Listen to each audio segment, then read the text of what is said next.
Welcome to Life Coaching on the Move. I am so pleased that you're listening to this. Welcome everybody, especially my regular listeners. We're becoming a bit of a community and it's growing all the time. It's so exciting to watch how phenomenally rapidly this is growing now. So thank you so much. I think a lot of you are now sharing it with your friends, knowing that it's helping you. So if it can help you, of course it can help your friends too, and they may well need the content and the messages and this more perhaps than even you. So if you would share it, it would be brilliant. I'd love to help as many people as I can. It's free. I talk about topics that may have cropped up in the week with clients, or some people are emailing now with subject headings that they would like covered or topics they'd like covered. So if you want something covered, drop me an email, dawn@milestone-coaching.co.uk, and let me know. If you're new, then well done for finding this.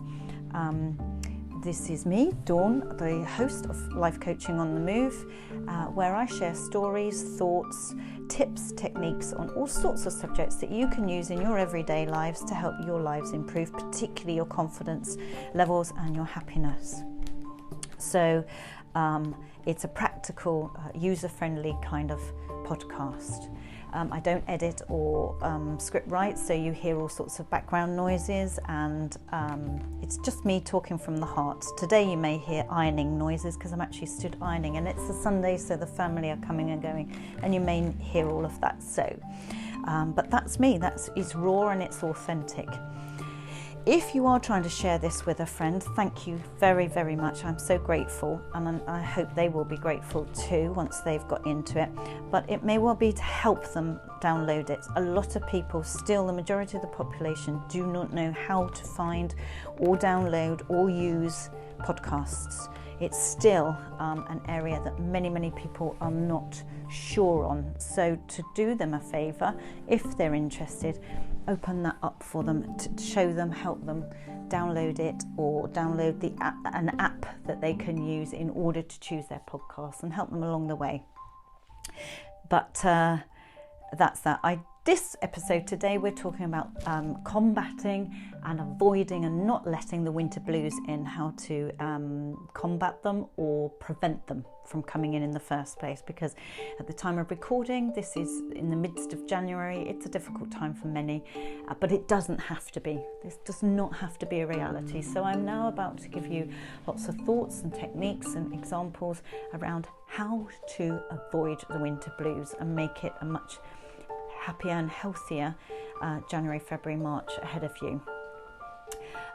If you are struggling though, or you are in one of those crossroads that I've referred to about your career, you want to change your career, you want to shake your life up, you want to find your motivation and your mojo again, you want to come out of the winter blues, and you feel that tailored coaching, life coaching from me to you, with you on a one-to-one basis could get you out of that feeling of, or that trough that you feel you're in at the moment, then please let me know. Go to the website www.milestone-coaching.co.uk and look at all the coaching services available. And don't think that you can't because you're not local to me in the UK. You can, because I do FaceTime or Skype coaching and telephone coaching. So it doesn't matter what country you're in. And I know that we are now, there's lots of you in the States, Canada, in Europe, all sorts of places. I can still provide coaching services for you and help you through whatever you're struggling with at the moment with just one session or more. It's your choice. You're totally in the driving seat, then please let me know, and I would love to help you through whatever it is you're trying to get through at the minute. Without any further ado though, let's crack on to combating the winter blues.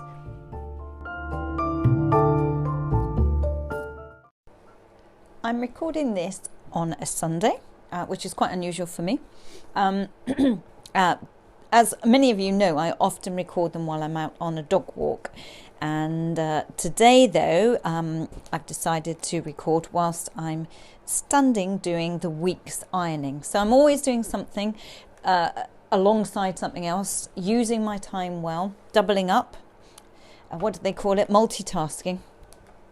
And I wonder what you're doing while you listen to this. Are you on a treadmill? Are you in a gym? I had a message from somebody recently, last week actually, saying that they listen to it while they're walking their dog, and that they love the fact that I'm often walking mine. It feels like we're walking side by side. Somebody else messaged saying that they listen to it in the gym and it keeps them motivated. So I wondered what you were doing when you're listening to this. Are you driving?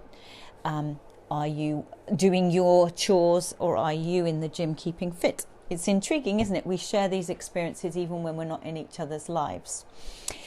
So welcome, no matter what you're doing, wherever you are.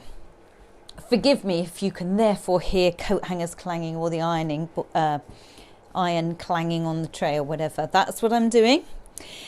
Today, as I say, is a Sunday, and tomorrow it is, at the time of recording, January the 20th tomorrow, and it is called in the media Blue Monday. That's what we're approaching tomorrow. It's supposedly the third Monday in January of any year. Is supposedly the bleakest, most miserable day of the year for many people.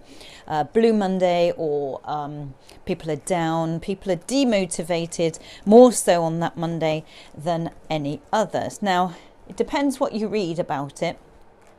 Some people completely trash that idea and say it's just all a PR stunt, and whoever came up with it, there was somebody that came up with it. It was a bit of a ploy to get people to book their holidays.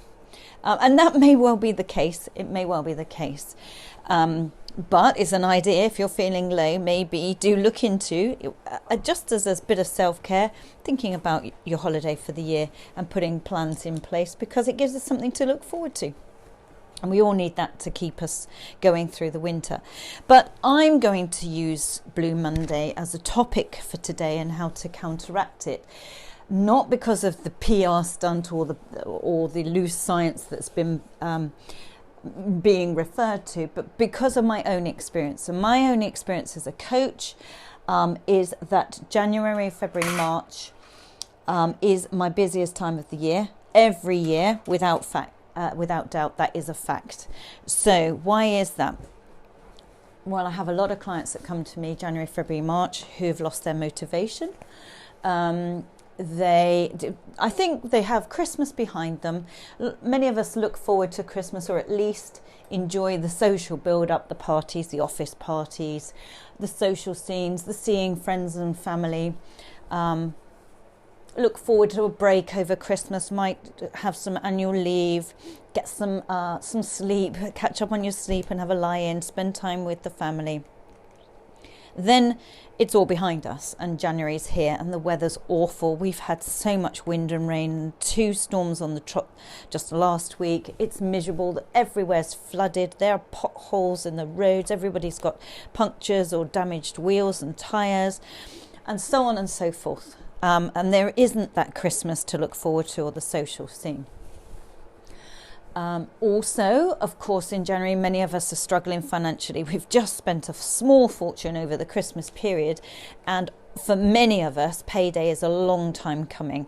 We may have been paid slightly earlier in December, as often employers do, and January is a long, long month. So financially, many of us are struggling, and we're counting the days to payday. So we can't afford much, or can't afford to treat ourselves or go out. So that's difficult too. For many of us, we're exhausted getting on a commuter train at 6 a.m. in the dark. It's dark all the time. We're coming home in the dark. So that can be exhausting in itself, and we feel very down. What other possible reasons are there? Of course, it's the money.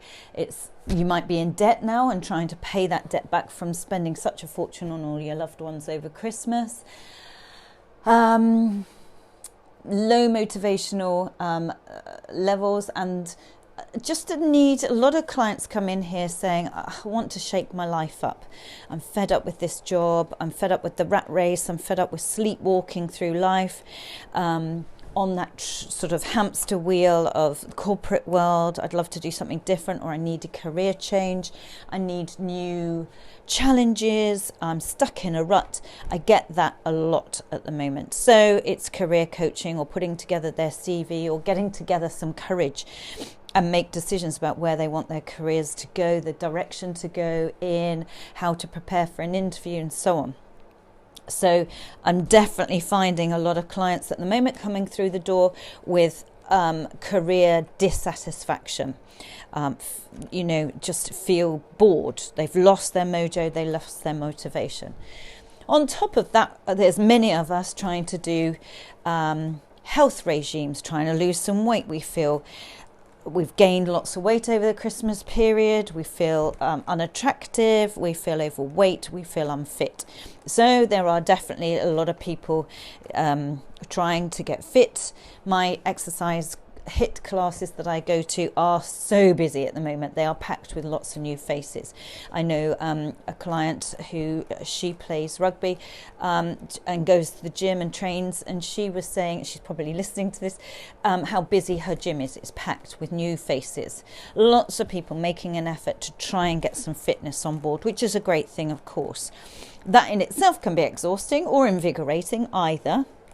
But that can impact on our January feeling, or possibly the January Blue Monday feeling that many of us might have, that they're referring to.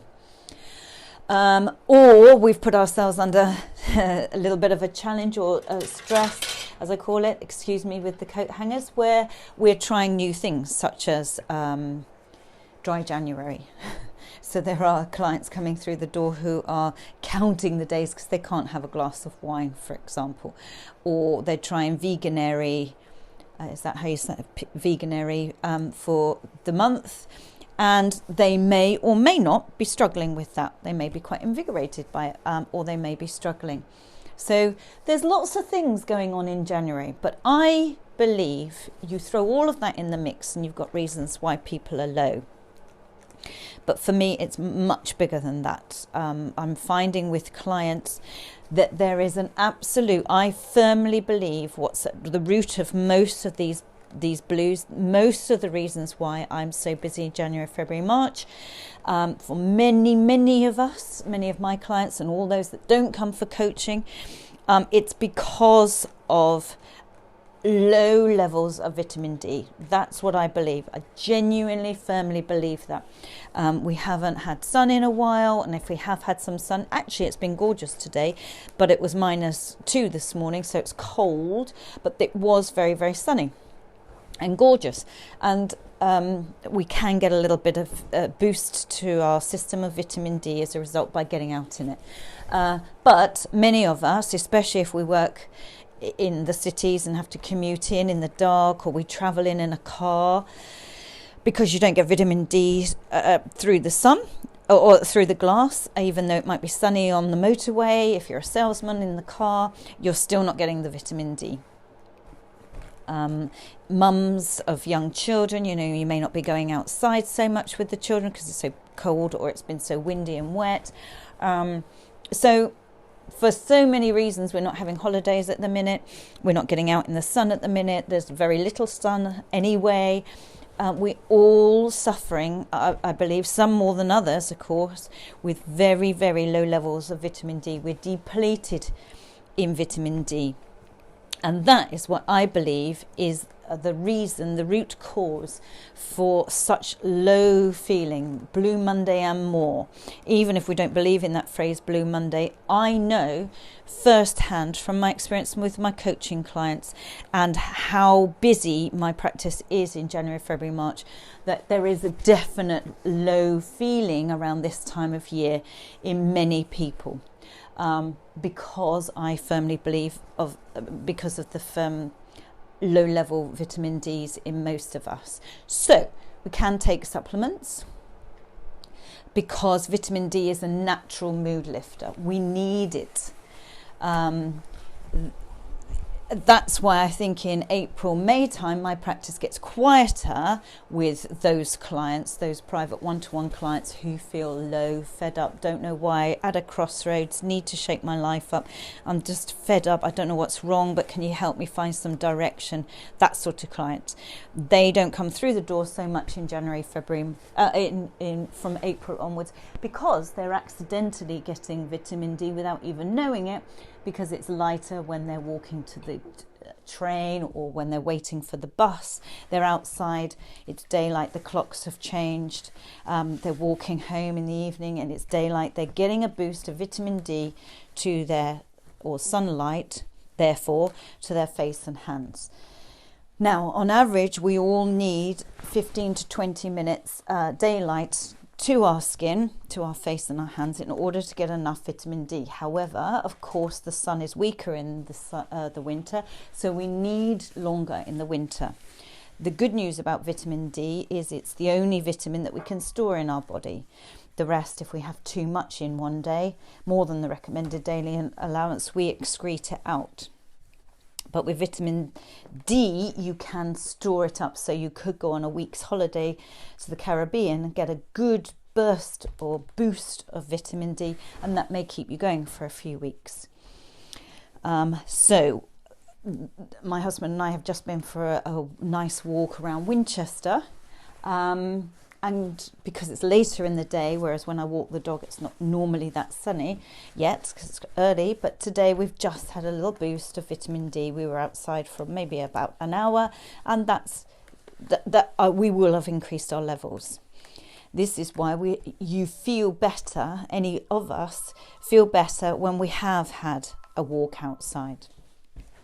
So if the problem is that we're all struggling in January, February time, because of this lack of vitamin, then of course it makes sense that the antidote to that is to consciously make yourself get a boost of vitamin D regularly. If you can't do it daily because of work demands or family demands and your career or your business or whatever it is, we can still do it maybe over a weekend or one day by going outside for a length of time, so you get a good old boost of it, and that might see you through the week. So the one key takeaway that I would take from today as a listener is that whether it's raining or not, whether it's cold and crispy and you don't want to get cold or not, because it's frosty outside, or even a fine layer of snow, whatever it is, you still need to get outside. We still consciously must do that. We do go into this kind of mental state where we almost kind of go into hibernation mode, where we think, well, I can't go out, can I, because of the weather? I can't go cycling, can I? Because have you seen what it's been like the last few weeks? But it is an excuse. It's a false excuse that many of us use, but we don't actually question it. We don't think, well, hang on, is that true? Is that real? Am I putting up a false objection here? Am I putting up obstacles in my way? Is that a reality? What is the worst that could happen? Well, the worst that could happen is you get wet or you get cold. So it's not the weather that's wrong, it's our clothes that are wrong. So we just need to make sure we put the right gear on. Yesterday I was watching my son play a school hockey match. So I took the dog and just walked the dog round and round the Astro pitch on the outside and just watched him, got another boost of vitamin D. So it's not that I'm losing out on anything. I'm not losing my time elsewhere in order to get the boost. I'm doubling up, again, multitasking. What could have sat in the car and watched him from the car, because the car park was right by the AstroTurf, and that might have been nice. But what's that doing for me? I get nothing from that, nothing at all. And if you think about it as well, we've got the physical apparatus to breathe, for example, for survival. So we have all the physical apparatus. Is that the right word, or apparati? I actually don't know what the plural of apparatus is. We have everything that we need. We've got the lungs and the oxygen exchange that goes on and into the blood and things like that. We've got everything that we need the airways, the nose, the nasal passages, and so on and so forth. So we are equipped with exactly physically what we need for breathing, for survival. We've got everything that we need physically for food digestion and intake, and how that converts to energy and feeds our system the way it does.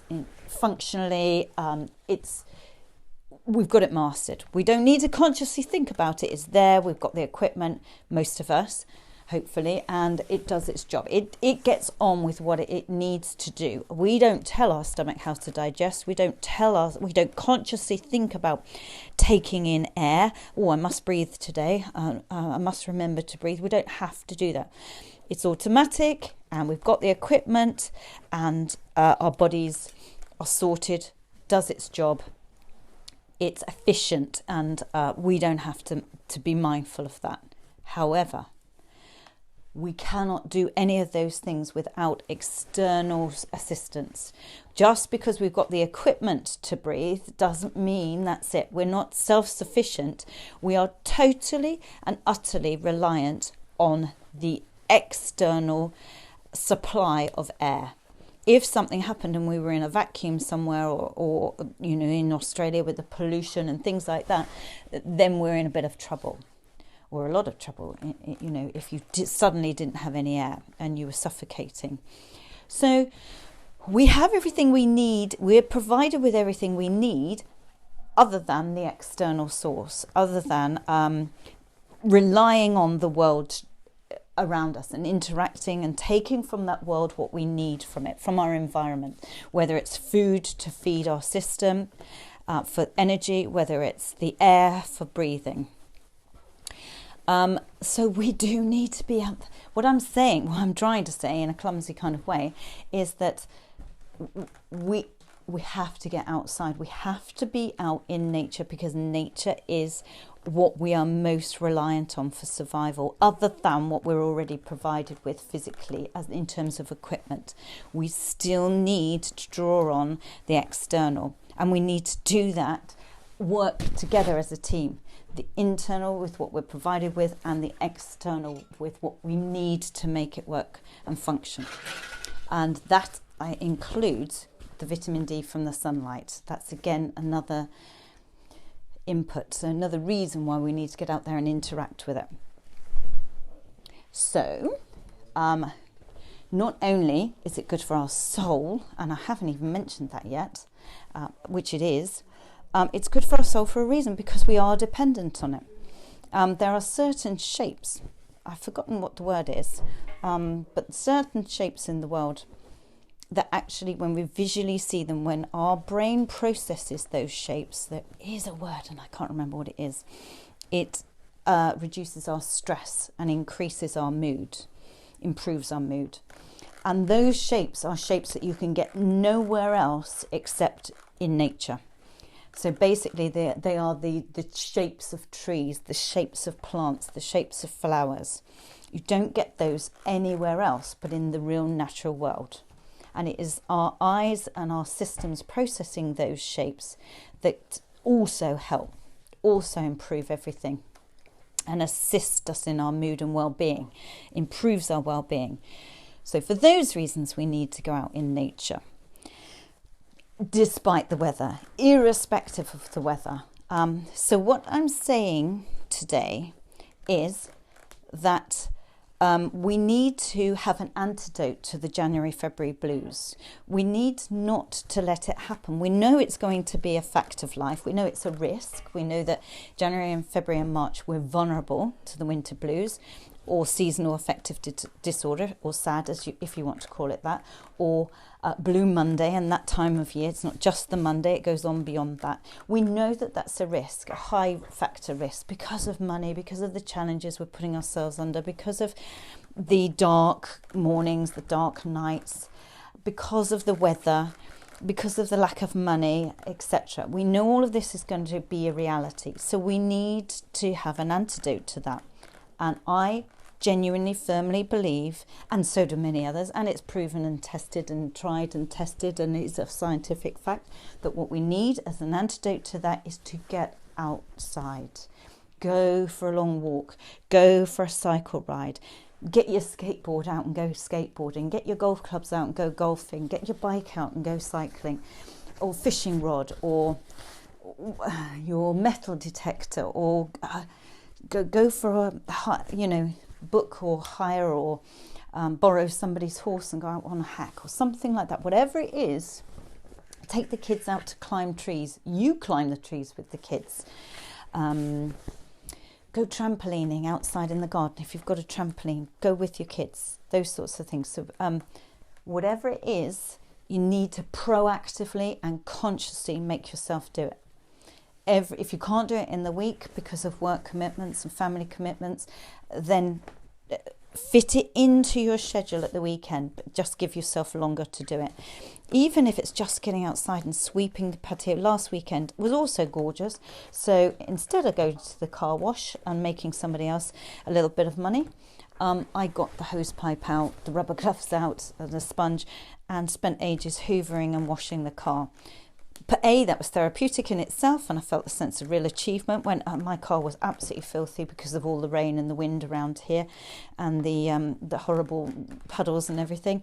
So I felt a sense of achievement from doing that job. There's nothing more rewarding than having a filthy, dirty car and then seeing it shiny and clean straight after. It's an immediate result. It's very visual.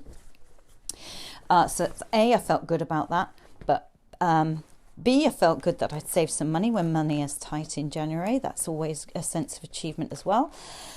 But more than anything, I'd been outside for an hour. The dog was with me. She was mooching around and sniffing about and having a lovely time. So I spent time with the dog, and I spent time outside. So another way of getting the vitamin D.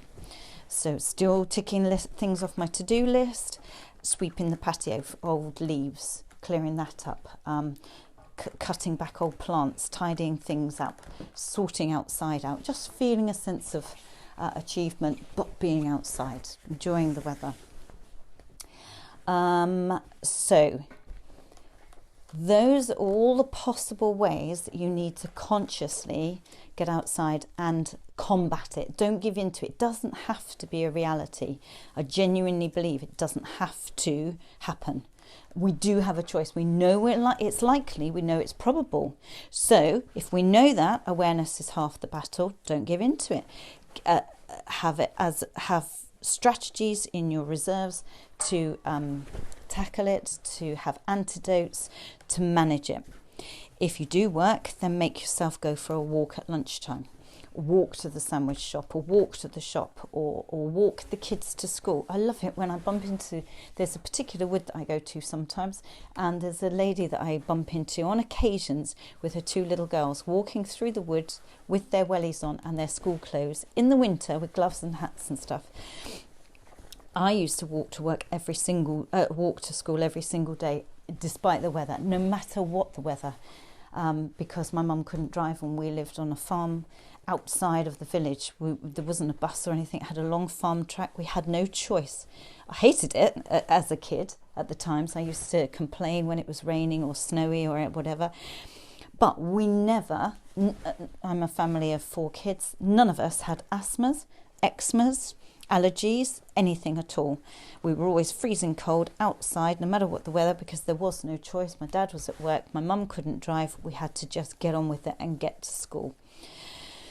And I think that is why fundamentally we're all 4 very healthy without those allergies and things like that, because we were always outside no matter what. Didn't have flus, didn't have coughs, colds. None of us have inhalers or anything like that. So I think actually, in hindsight, it was the healthiest thing. So if you can build in a walk at lunchtime, just make sure you take the right clothes and the right gear. Take a really good sturdy umbrella. Take a nice warm woolly hat and some great gloves and scarf. Wrap up warm. Get your friends or your colleagues out. Meet a mate at lunchtime and go for a walk. You've got those thermos coffee cups now that we can all have. Thermos, sort of take a coffee or a tea with you and sip your tea and coffee. Listen to a podcast if you haven't got someone to walk with. Maybe something where you learn something or it motivates you or whatever. all of the things you can throw into place to counteract the winter blues so that they are not a reality, so that they don't get hold of you. So you do not have to let it happen. You've just got to throw some strategies in that will help you. So being outside is a great one for the vitamin D, for the fresh air, for the shapes that nature gives you, for the fact that we are totally reliant on nature for our survival, with the air, the oxygen that we breathe, the food, the plants that we survive on. So we need to be out in it more. It makes perfect sense. So get out into nature, see all of those shapes, get that well-being feeling, fresh air. You sleep better if you've been out and had some outside activity and fresh air rather than centrally heated homes, artificially lit. You need natural light, natural oxygen, fresh air, much better sleep. If you sleep better, you wake up feeling better and more refreshed. So for all of those reasons. On top of that, also exercise. Exercise is a great antidote to depression. There's been so much in the media about it lately, about how exercise helps our mental health, particularly if we know that January or the winter is a vulnerable time. Then that's exactly when we need to up the exercise. As I say, many people do start it in January. They come through Christmas, they're all motivated, they're feeling overweight, unhealthy, right, I'm going to get fit now, and off they go. The gyms are packed, the classes are packed and oversubscribed, gym membership goes up. They know this, by the way. The businesses work on this model. Gym owners build it into their business model, knowing that so many people will sign up in January. They get your check, they get your money. But the reality is that, did you know this, that if everybody who had gym membership went to the gym, they couldn't actually accommodate them all. There would be too many to get them in. There wouldn't be the space or the equipment for everybody. But they know that, but they still take your money and sign you up and give you membership, in the full knowledge, the whole business model is built around it, in the full knowledge that many people won't actually go. They won't. If they do, it'll be for a couple of times and then it will fizzle out. But they've got your year's membership and more. Some people have had membership in the gym for years and maybe gone 3 or 4 times, making that owner a wealthy person, and ourselves feel bad about that. But there are so many ways of doing it without spending that money, without putting that pressure on ourselves. It's literally the old-fashioned way of going for a good old walk or a good old cycle ride. Borrow somebody's bike, borrow somebody's dog, borrow somebody's horse, and get yourself out there. And there's lots of borrowing going on here, but that's good.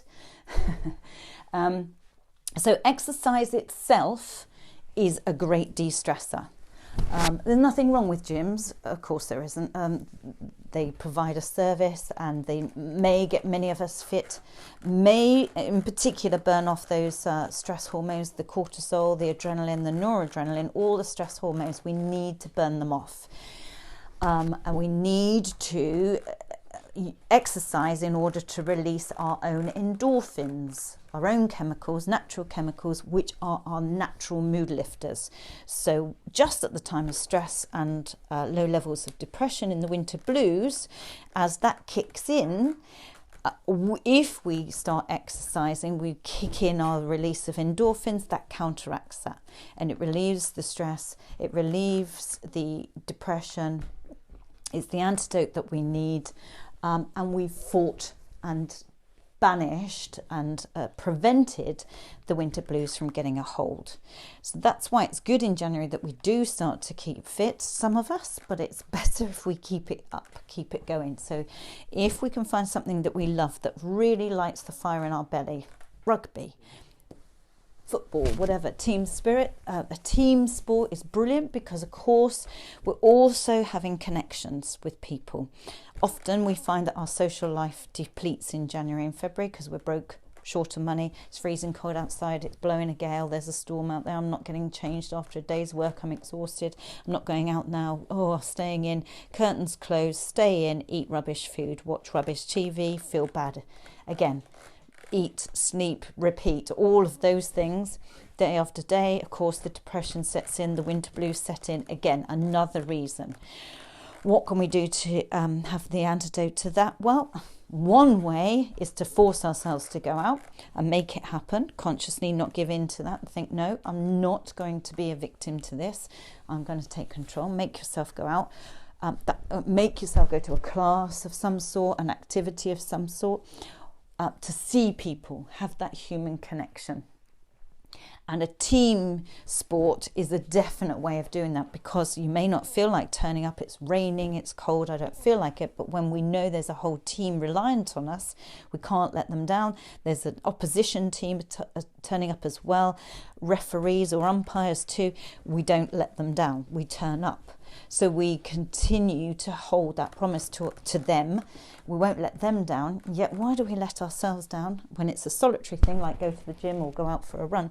It's so easy to let ourselves down. But if somebody else is reliant on you and there's a plan and a commitment, much more likely to go. So get running mates and companions, book a date, stick with it. You're less likely to let them down.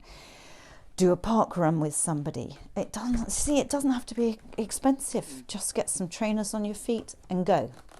But a team sport, as I say, you're much more likely to honour that fixture and turn up.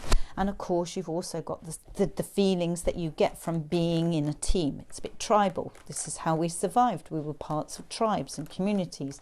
That's what team sports do. It reenacts that. So you make those new friendships, you make those new contacts. What does that bring to your life? A sense of being needed, a sense of being wanted, a sense of connection. Instead of just social media connections, we actually get to see that person, to have eye contact with them, to laugh with them, proper shared laughter. You're much more likely to laugh out loud if you're with other people because of that connection. Rarely do we ever laugh out loud when we're by ourselves. We might have a little inward laugh, but a proper belly laugh is much more likely to happen when we're with others, and be louder and be stronger. So if we sign up to a team sport, that's going to continue. It's going to provide that connection. It's going to provide us with new friendships, provide us with that new sense of belonging and connection that we wouldn't get if we were just signing up for a gym by ourselves. Actually, very few people talk to others in the gym. It's a really weird environment. You turn up, do your bit, whatever that is, the weights or the runner, whatever your bits are, and you go. People sign up to the gym thinking they're going to meet their loved one or whatever. You so rarely see people chatting in the gym and making new friends. They might go with their friends to the gym, but rarely do you see new friendships or relationships form in the gym. I might get hundreds of emails now arguing that. I don't mind though. Send them in. So I would say if you can do a class or a team activity. When I say class, I mean something like art or cookery. It can be practical or creative. It doesn't have to be sport. But sign up to something where you are likely to make friendships and contacts and relationships, because we need those for our well-being and our mental health. So we can do that via an activity, a shared activity. So there are a few ways there that you consciously need to prevent the winter blues from setting in, to counteract them and to fight them. They do not have to be a reality. We know that it's a risk and we're vulnerable to it, but we don't have to let it happen. We manage it in advance. Or if you feel it has got a hold on you now, that's okay. If you feel, yeah, I relate to all of that picture I've just described, no money, I'm trying to do dry January, it's miserable, I'm not going out because of dry January, etc., etc. If that is your reality, then now, when you listen to this now, decide now, right, this is I'm saying no to this. This is not going to happen. I'm stopping this right now. And make yourself get out for walks at lunchtime with a mate. You don't have to go to a pub with a friend. You can walk with a friend. You can sit in a coffee shop with a friend. You can just go around to the house to see them and have a cup of tea with them. Get a good book. Get lost in a good book. Get audiobooks. Get podcasts. Enjoy them inside. Enjoy them outside. There are so many cheap, they don't have to be expensive, methods of having connections, having some enjoyment, having some downtime, me time, fun, relaxation, whatever it is, but you have to consciously plan it in. You have to organise it. Be a leader. Don't sit there, nobody's texted me, I haven't heard from anybody. Don't be a victim. Don't let that happen. If you haven't heard from anybody, get on the phone. Message them. Suggest something. Say, I'm in town, fancy a coffee. Meet them. Be the leader. It may be that that's just what they need. It may be that they're thinking exactly the same. I hear this from clients all the time. I suspect most of your friends are feeling the way you are if you're feeling like this. So help each other, laugh about it, talk about it, support each other. Apparently, if you have 3 or less good friends that you can call upon, only 3 or less great friends that you can call upon in the time of need, in the time of trouble, whether it's you're very low or you're in a real pickle in life, you're having a tough time, really having a tough time. If you have less than 3 people that you can call upon, you will live 8 years shorter life than those that are found to have 3 and more friends that they can call upon in tough times. So the more friendships, relationships, proper ones, not just the ones when you're buying the drinks that appear, proper ones that you can turn to and pour your heart out or ask to borrow money from when you're in a real state. If you have more than 3 of those, you live longer.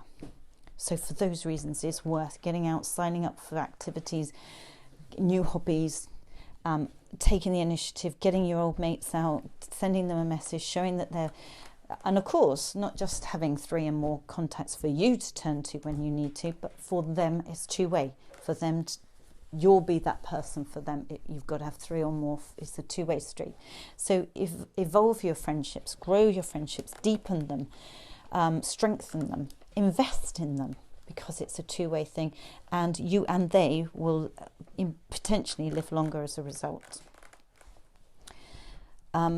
So there is a lot in today's podcast. I hope that's been useful. Take away some of them, invest time outside, do some activities, be mindful, be conscious of all of this and make it happen. You can drive this and deepen and lengthen those relationships for so many reasons. So go out there this time next week. I look forward to the next podcast, and I hope by then you have developed and invested in some of your friendships and your exercise and your well-being and mood by being outside and active, preferably with people, sharing that experience, and that you have killed about 3 birds with 1 stone. Although as a vegan, I wouldn't promote that. Anyway, take care. Have a great week.